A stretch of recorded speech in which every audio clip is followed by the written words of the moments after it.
2022 usted solo contaba con 280.331.394 pesos. Por lo que, señor Nicolás, le repito, existen 1.053.911.056 pesos que no son producto de su labor como diputado, y al no haber por parte de la Fiscalía General de la Nación encontrado, reportado ninguna otra actividad legal irregular que le generen ingresos de esa índole, ni apalancamiento financiero. Esto se reputa como un incremento patrimonial injustificado. Escuche esta historia. Va a la fiscalía, le imputan los cargos, le dice al fiscal que por qué lo arrestó, va y lo increpa. El fiscal le muestra las pruebas, se queda calladito, se va para donde su abogado y dice: esto hay que negociar y hay que empezar a decir quiénes fueron los corruptos. Él solo no va a ser el chivo expiatorio, y Saravia y Benedetti van a pasar así de puro agache.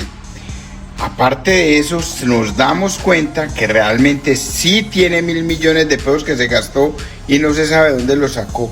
Aquí hay enriquecimiento ilícito, al más puro estilo de los traquetos. Coroné la vuelta y me gasto la plata.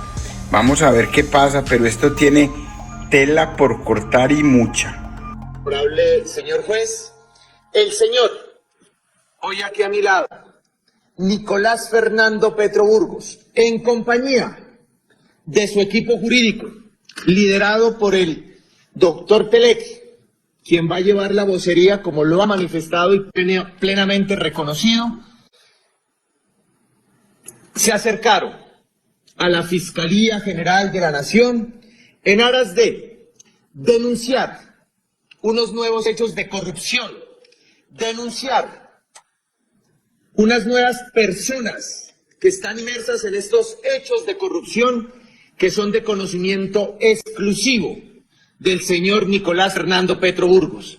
Como él lo manifestaba en lágrimas, honorable señor juez, esto lo hace por su hijo, que está a puertas de nacer, y por su, perdón el término, compañera sentimental, la señora Laura Ojeda. Y por otra parte, su señoría, el doctor Telequi, ha indicado que desde ya vamos a continuar con esta negociación, pero en ningún momento su señoría, la Fiscalía, por supuesto, tiene esa facultad para retirar una solicitud tan importante que ha presentado desde el inicio de estas audiencias preliminares. Se le conceda, su señoría, este término prudencial en aras de recolectar una información como ha ofrecido el señor Nicolás Fernando Petro Burgos por esos días, su señoría, y también ya es de conocimiento